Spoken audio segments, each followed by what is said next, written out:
Wrestling has more than one royal family.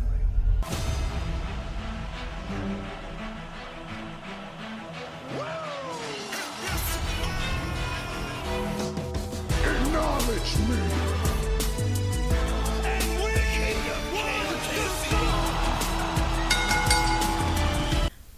What is up, guys? Welcome back to Wrestling Crossroads. As always, I am one half Dynamic Duo Twisted, doing a solo run today as unfortunately Brother Pyro was unable to join us.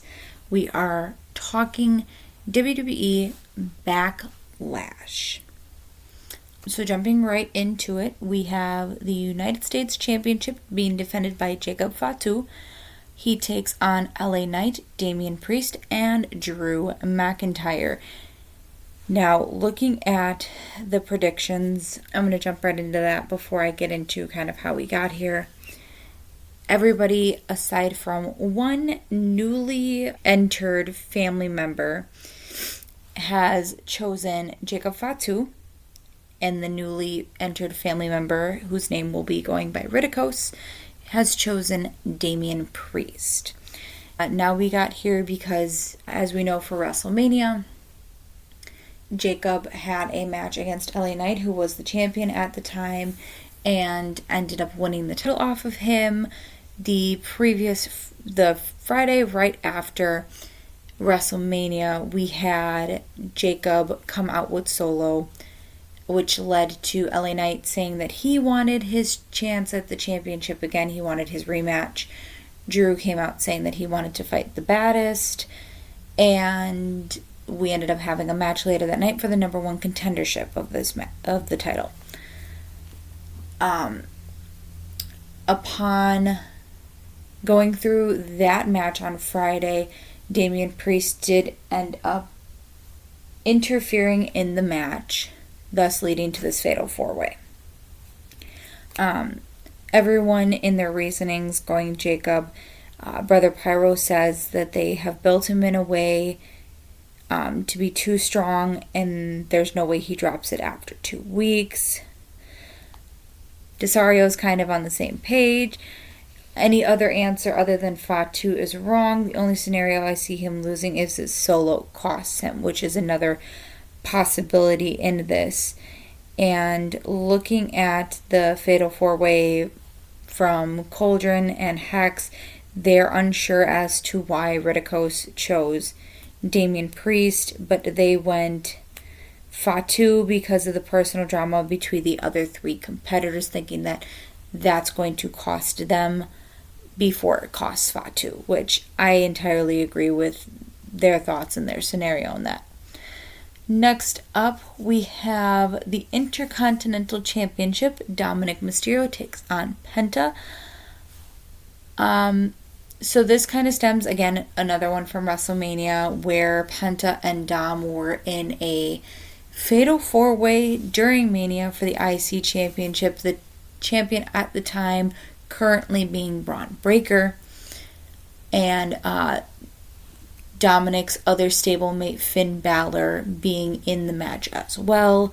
Dom ended up picking up the win in that match at Mania, so Dom, being the newly crowned Intercontinental Champion, now faces Penta.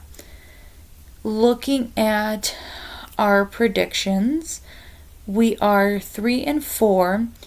Brother Pyro, Hex, and Cauldron are choosing Penta, whereas myself, Flash, Desario, and Ridicos are all choosing Dom to retain his championship. Looking at all of our prediction-wise, Brother Pyro says Penta wins via Finn attempting to help and it costing Dominic in the end.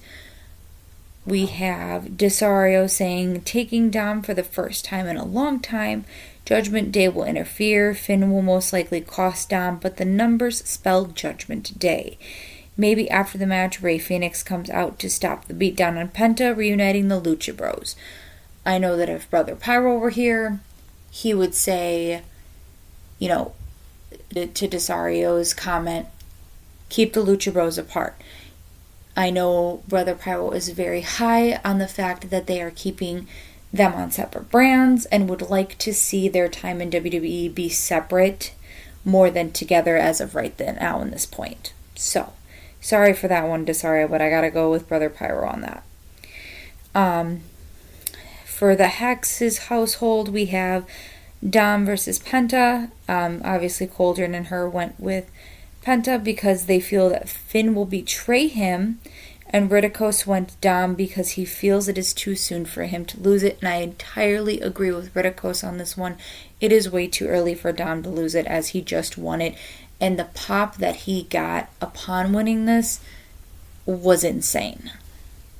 I do apologize if I sound like I'm all over the place. I'm trying to make sure that I cover everything as we go through this because, again, we're doing a solo run through this. Next match on the card, we have Women's Intercontinental Championship. Lyra Valkyria takes on Becky Lynch. Now, Becky Lynch was a name that we didn't hear for a long time. WrestleMania comes around. Lyra's original tag team partner going into WrestleMania was Bayley. Bayley ended up being attacked before night one had even started. She went out and got herself a new tag team partner that ended up being Becky Lynch. Becky came in. They won the tag titles at Mania. The next Monday, they ended up dropping it to Raquel and Liv of Judgment Day again. And Becky attacked Lyra, has been stating for the past couple weeks that Lyra wouldn't be where she is had it not been for Becky. She has essentially given her all of her fame, all of her glory. The title reign that she currently has would be nothing if it wasn't for Becky stepping through the ropes first. Lyra being Lyra and knowing that, she does great on her own, has essentially said, look, you don't speak for me, and you're not the reason that I'm here. Going into our predictions, we are pretty much split, where we have Brother Pyro, myself, and Desario taking Becky. Flash, Cauldron, Hex, and Ridicos are all choosing Lyra for this one. Going into reasonings, Brother Pyro just says Becky dethrones Lyra. They give it to her to start a feud with Bayley. I completely agree with that one. I could totally see that working. Or they give Becky this really big heel angle, which is what I think Brother Pyro is kind of more or less going towards.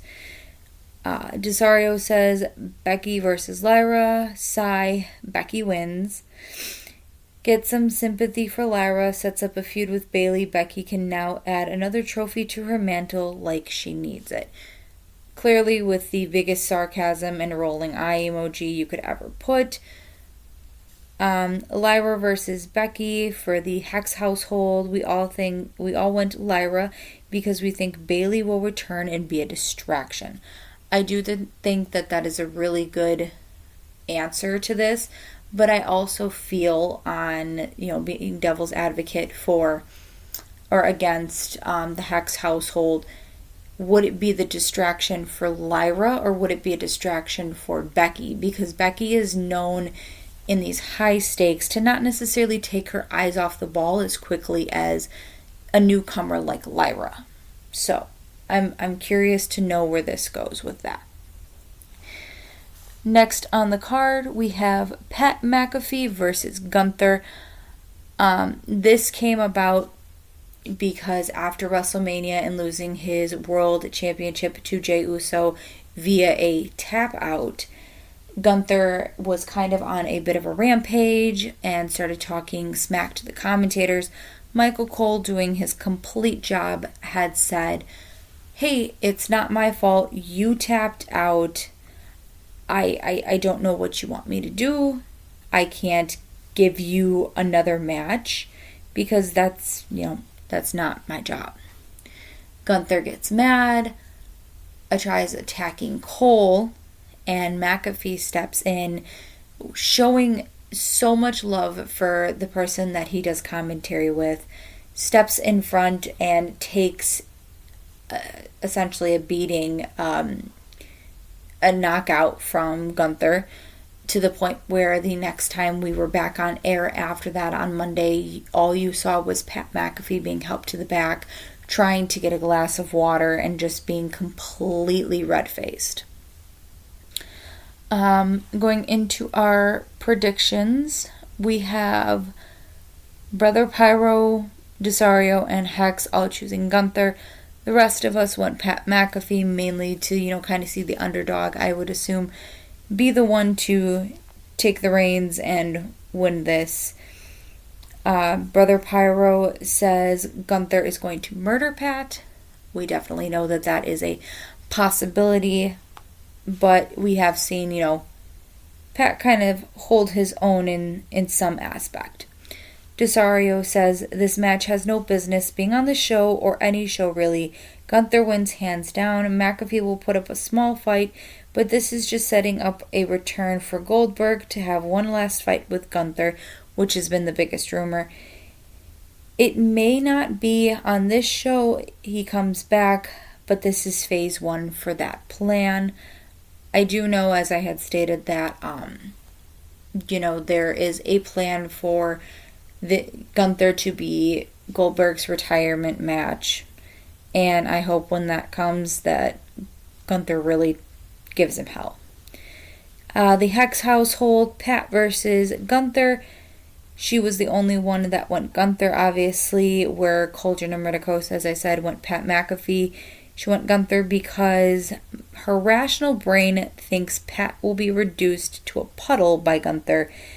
Main event time we are rolling up is a icon for the ages, essentially.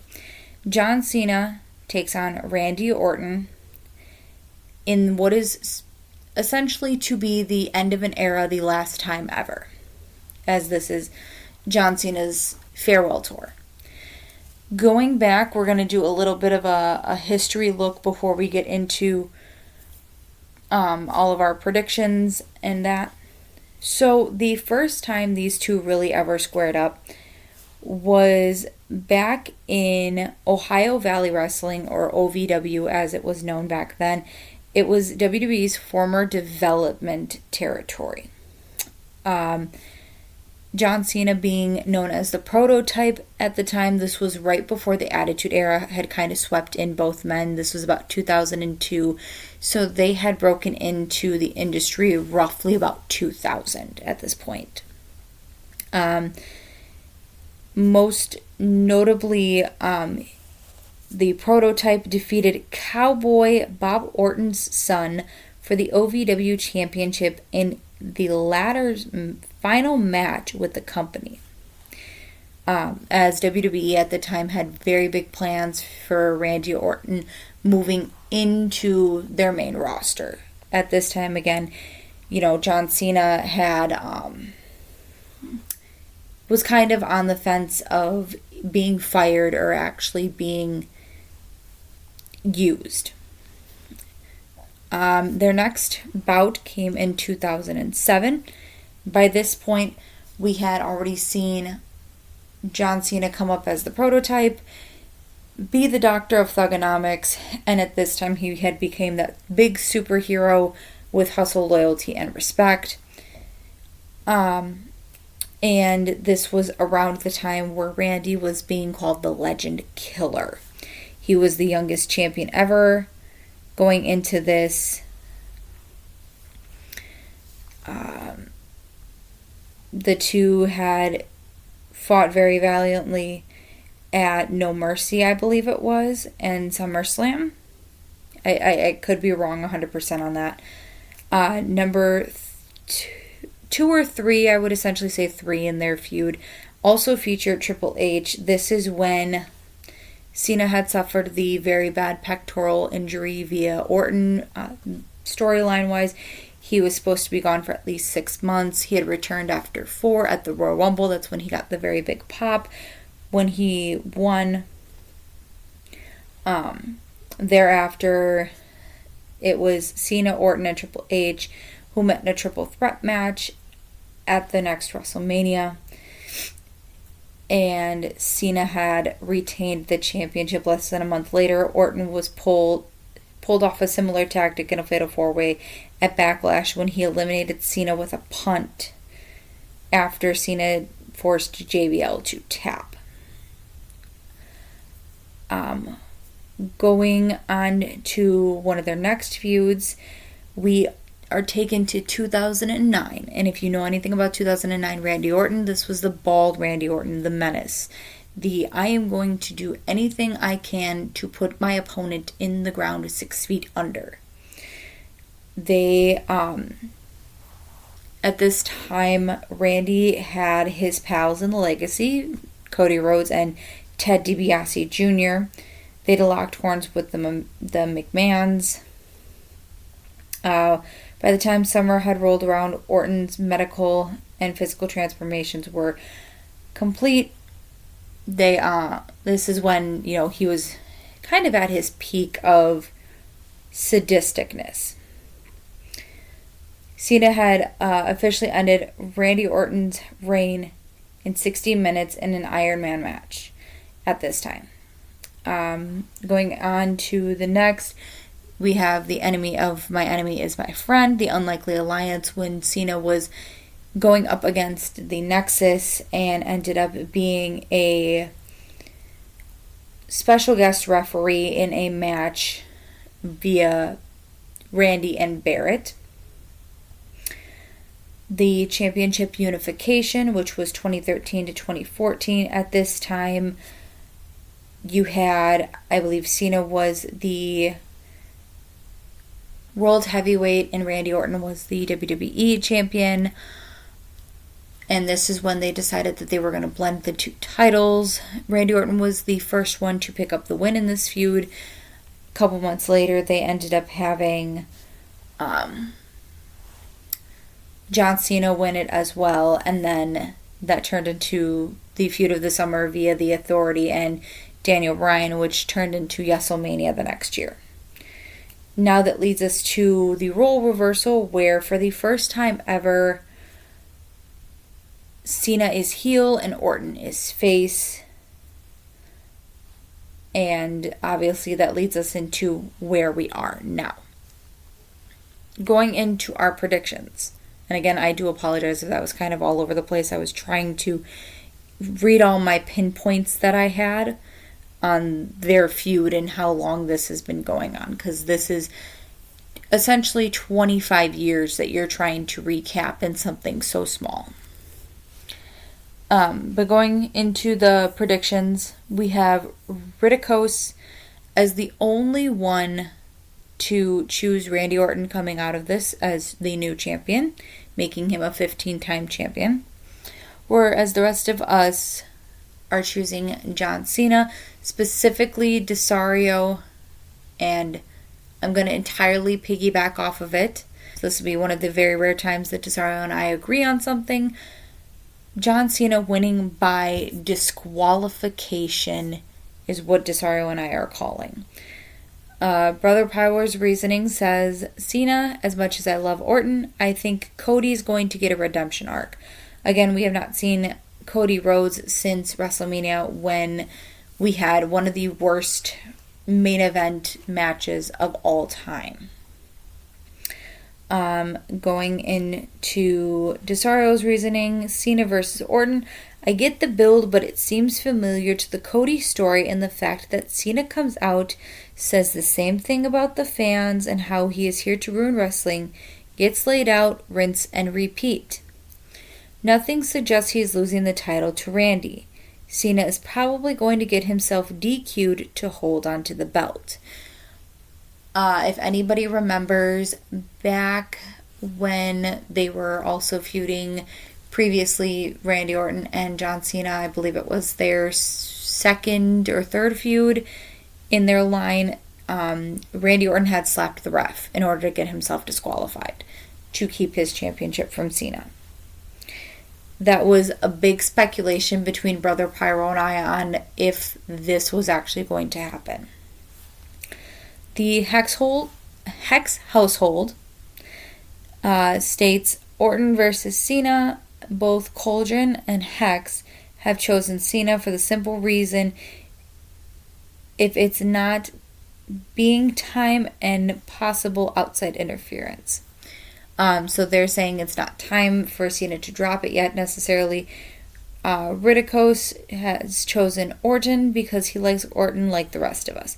Ridicos, being very new to this, obviously still has that very fresh brain of, I'm going to go for more of the ones that I like, and that's who I'm favoring to win this, kind of like how Flash has been on some of our, earlier projects, but nowadays Flash has kind of gone with the, I'm going to go for the more practical answer.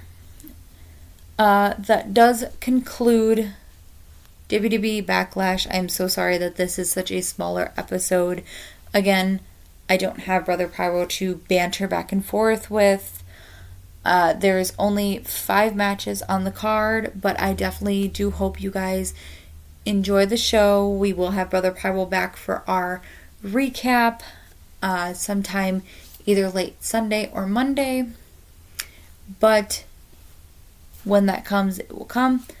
I wish all the mothers that listen to us a happy Mother's Day out there, as that is this weekend. And with that being said, you guys enjoy the show, and we will see you later. Bye-bye.